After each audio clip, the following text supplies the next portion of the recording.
Hello, first graders. Today we are learning about the exploration of the moon. Our learning targets for today are to describe the experiences of the first astronauts, describe the first landing on the moon, just demonstrate an understanding of the word determined, identify and use possessive pronouns, and write an opinion statement about landing on the moon. Our key vocabulary are determined, disaster, historic, missions, and nervously. Excuse me. Determined. Determined means committed to making something happen. I walked fast because I was determined to get to school on time. Disaster. A disaster is a sudden, terrible event. The tornado was a disaster for our town. Historic. Historic means famous or important in history. The day representatives from the 13 colonies signed the Declaration of Independence was a historic day. Missions. Missions are special jobs, okay? My dad said we needed to complete our missions of cleaning the house and car before we could play. Nervously. Nervously means feeling worried, okay? My grandmother watched her favorite team's football game nervously. All right, let's do a little bit of review. So which two countries were in a space race? Who remembers which two countries were in a space race? The United States and the Soviet Union. Remember, the Soviet Union is on the opposite side of the globe as we are. Well, it's not the Soviet Union anymore, but it's where Russia is. So we are here, and if we turn our globe around, Russia is here, and that's where the Soviet Union was. All right, so the Soviet Union launched the first object into space. What did they send? What was the first object that they sent into space? A satellite, right? And it was called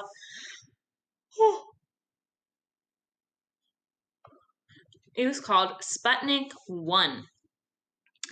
So, did the first astronauts land anywhere in space? No. They were just launched into space, they orbited the Earth, and then they landed back on Earth. Okay. Remember that the sun and other stars are too far away and too hot to visit. What celestial body is close enough to Earth to visit and is made of rock instead of gas? What's something that's close to Earth and it's made of rock and is not going to burn us up? The moon. Today we are going to read about the first astronauts to visit the moon. I'm going to move this up a little bit. Oopsie. All right, so traveling to the moon for the first time meant the astronauts had to be brave. Last year, you learned about Christopher Columbus and the time he traveled to the New World for the first time. What made Christopher Columbus brave for going on his journey? He was the first person. He didn't know what he was going to see. He didn't know what kind of new creatures or new people he might see, right? He had no idea because no one had ever done that before. He didn't know what to expect. Today, it might not seem very brave to cross an ocean on a ship, but if we wanted to cross an ocean on a ship, we would ask others who have done it before what it was like. Columbus could not do that. Would his ship be strong enough for the voyage? He doesn't know. What dangers would he face on his trip over the ocean? He didn't know. But the crew members worried about sea monsters and falling off the edge of the world because they didn't know anything about that part of the world yet, okay? He didn't know if he would actually get to Asia, which was his goal. And he didn't get to Asia. He got to North America, right? So very similar to that, the first people to the moon didn't have anyone to ask what it would be like. What kind of concerns or questions do you think they might have before going into space? They might wonder if their spacecraft would be able to handle the trip. They would probably wonder what kind of dangers they might face on their trip. They probably are wondering, will they actually get to the moon? Do you think you would be brave enough to travel to the moon knowing that some of your questions would not be answered? I don't think I would, just like I don't think I would be brave enough to be one of the first people to be launched into space. I would not be brave enough. All right. Remember our vocabulary: determined, disaster, historic, missions, and nervously. Listen carefully to identify the steps scientists took to find out what the trip would be like before sending the astronauts to the moon. This was the President of the United States many years ago. Do you guys know who the current president is? We just got a new one. Our new president is President Joe Biden, okay? In 1961, the President of the United States, John F. Kennedy, announced that the United States would send astronauts to the moon within 10 years. This seemed impossible to many people, but President Kennedy and the NASA scientists were determined to succeed. That means they were committed to making it happen. Thus, they started the Apollo program in order to send people to the moon. But there was a lot of work to be done before anyone could get anywhere near the moon. They didn't have much information about what it would be like to visit. Surveyor 1 was the first spacecraft Americans sent to the moon, but it was an unmanned spacecraft, that is, a spacecraft without any people aboard. The purpose of Surveyor 1 was to survey or study the moon's surface. It carried equipment to study the land, temperature, and other things NASA scientists needed to know before sending people to the moon. This would help them answer questions about what they would discover when they landed. The Apollo program involved many missions or jobs that needed to be done to accomplish what they wanted to do. The first mission, Apollo 1, was a disaster. A disaster is a sudden, terrible event. The spacecraft caught fire before they had a chance to launch it.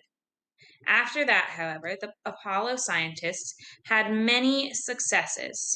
First, there were unmanned missions to test various rockets and systems. The missions would help answer questions about whether their spacecraft could handle the trip. This picture shows Apollo 4, an unmanned mission to test a rocket engine. This is the type of engine that would eventually carry men to the moon. Okay, so after they wanted to make sure, before putting people on there, they wanted to make sure that it was safe enough. Well, a little safer. They were trying to make sure that the spacecraft could handle the trip. Okay, so for a few of those tests, they didn't have any people on board. Next came the manned missions, or missions with people. But these astronauts did not get to go to the moon. Instead, they were practicing and testing equipment to make sure everything worked properly. This photo shows the crew of the Apollo 7 mission. Finally, on July 16, 1969, Apollo was launched from the Kennedy Space Center in Florida. There were 3 astronauts aboard. These astronauts, 1, 2, and 3, are Neil Armstrong, Michael Collins, and Buzz Aldrin. This picture was taken shortly before they went on their historic mission. It was historic because it was important, and many people would remember it for many years. It took 4 days for Apollo 11 to travel the 239,000 miles from Earth to the moon. Does that sound like a long time? You heard in an earlier read aloud that it would take thousands of years to travel to some stars. During the launch, the astronauts were sitting in the very top of the rocket. Once it reached outer space, the part they were in broke off from the rocket and continued on toward the moon. The rocket was not needed once the ship reached outer space. The rocket's job was done after it launched the spacecraft beyond Earth's atmosphere.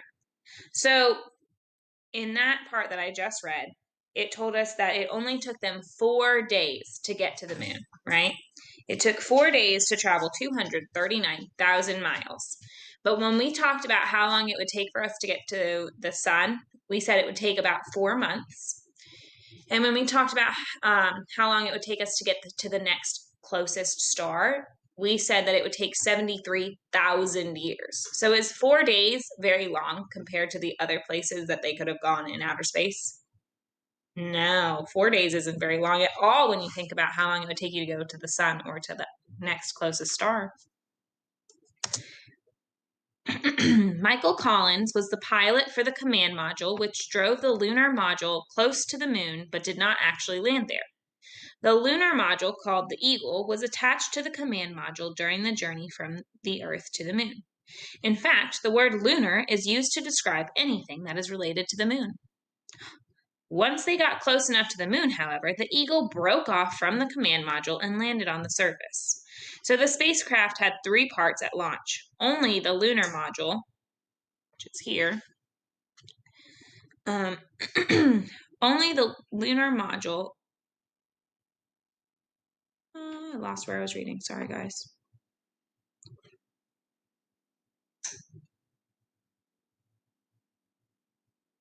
Only the lunar module actually landed on the moon. The command module orbited the moon as Buzz Aldrin, Neil Armstrong descended or went down towards the surface of the moon. Okay, so the part where the people were, it didn't land. That didn't land on the moon. Okay, the lunar module, this thing, did land on the moon, and then Buzz Aldrin and Neil Armstrong descended or went down toward the moon. Okay. This is mission control, where NASA scientists on the ground on Earth talk to and help astronauts in space. Meanwhile, as the Eagle approached the surface, hundreds of scientists back at mission control were watching their computers nervously or worried about what might happen to make sure that everything went as planned. There is little room for error or mistakes in space travel. The NASA scientists monitored every single part of the ship, making sure every fuse and wire was working properly. At the same time, people all over America were glued to their television sets watching the news, also nervously waiting to see what would happen. The Eagle was equipped with television cameras so that everyone back home could see and hear everything that was happening 239,000 miles away on the moon. The moon landing excited people all over the world. Remember the space race with the Soviet Union? Well, the United States was the first country in the world to send people to the moon.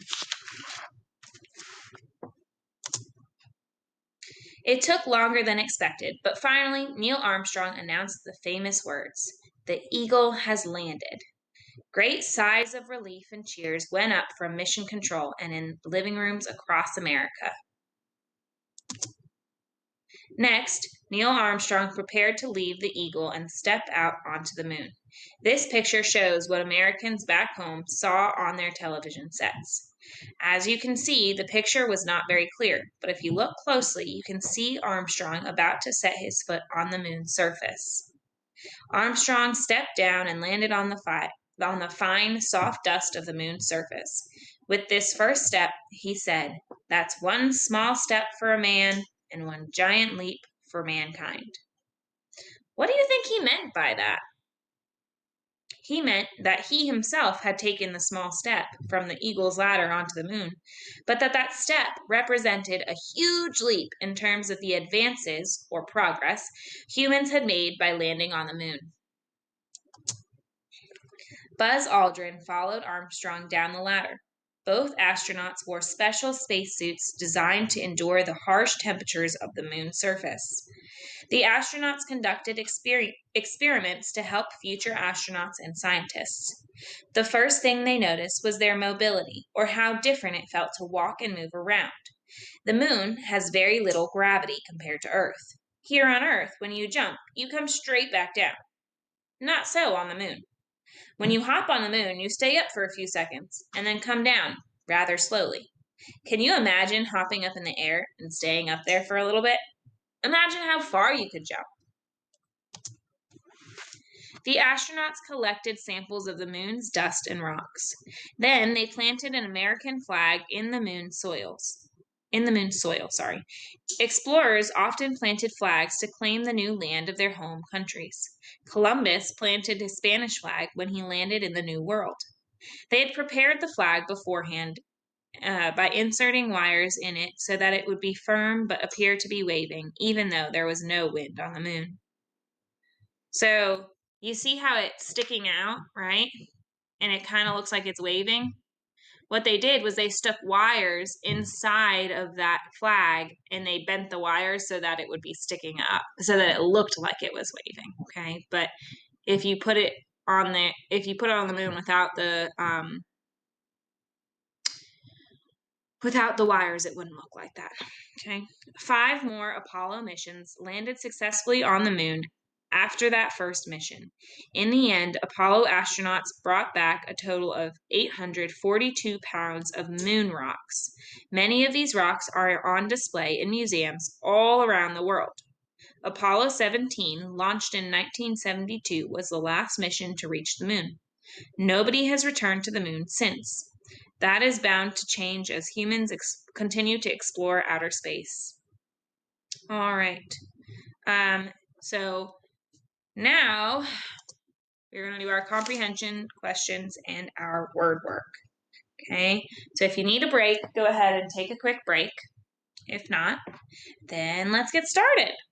So, an unmanned mission is a task to be completed on a spacecraft with no people on it. Why did NASA send unmanned missions to the moon before manned ones? To try and make sure that those rockets were going to make it to space, right? They wanted to make sure that it was safe for people. What was the purpose of those unmanned missions? To study the temperature and the surface of the moon, right? To test the rockets and the equipment. Before the unmanned missions, how did astronomers get most of their information about the moon? So how did they find out stuff about the moon before they could send anything into space? Telescopes, right? You learned that the Apollo 11 spacecraft had 3 parts: the rocket, the command module, and the lunar module, or the Eagle. Which part launched it into space? So which part was the one that launched it into space? The command module, the rocket, or the lunar module? The rocket. Which part held the pilot who orbited the moon without landing? The command module, right? The pilot who is in command, right? Which part landed on the moon? The lunar module, okay? Also known as, I'm sorry guys, the cat is in the way. Also known as the Eagle. You learned that scientists at Mission Control and people at home were nervous and excited as they watched the spacecraft approach the moon. Why do you think they were nervous? Maybe they were worried that something would go wrong. And why do you think that they were excited? Because the first person on the moon, that's kind of big news, right? That's kind of cool. So you learned that astronauts brought back over 842 pounds of moon rocks. Why do you think they brought so many rocks back from the moon?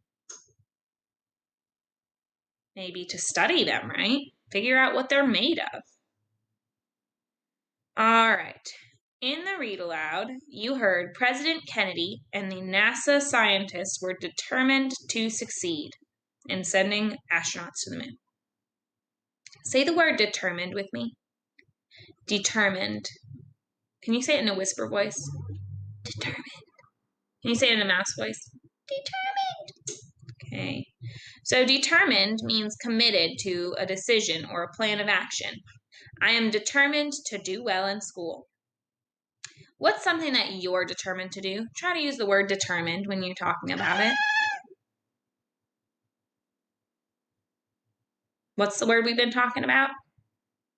Determined. All right, so I'm going to give you a few sentences that people might say.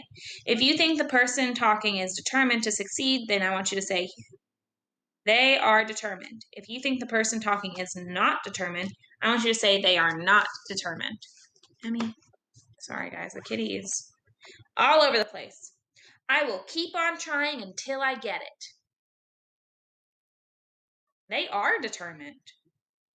It's too hard, forget it. They are not determined. I will never give up. They are determined. It doesn't matter that much to me. They are not determined. I will achieve my goal. They are determined. Very good. All right, so let's look at this page. Okay, so this is the very back page of your packet. If you don't have it, then just listen. If you do have it, we're going to do it together. So I want you to look at number 1. Okay, so this is number 1. Number 1 says, NASA sent several unmanned spacecrafts to the moon before any Americans traveled to the moon. Is that true or is that false? That's true. So you're going to circle true, which is the one that says T-R-U-E. Okay. Now we're going to look at the one underneath it. That's number 2. Okay. Number 2 says, it took 2 days for Apollo 11 to travel 239,000 miles from the Earth to the moon. Is that true or is that false? That's false. It took them 4 days, right? So you're going to circle false. F-A-L-S-E, false. Now we're going to come over here and we're going to look at number 3. Okay. Number 3 says, millions of Americans watched their televisions to see the eagle landing on the moon. True or false? That was true. So circle true, the one that starts with the T.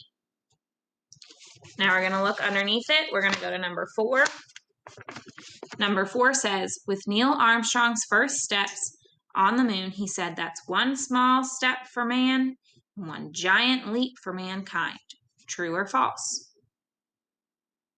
True. So circle the one that starts with a T.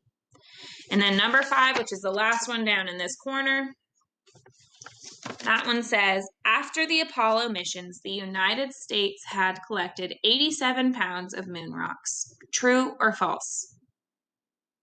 False. They collected over 842 pounds. Okay. All right.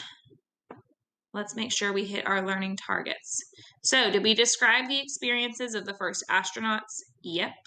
Did we talk about the first landing on the moon? Yes, we did. Did we demonstrate an understanding of the word determined? Yes. In a different video, you will identify and use possessive pronouns.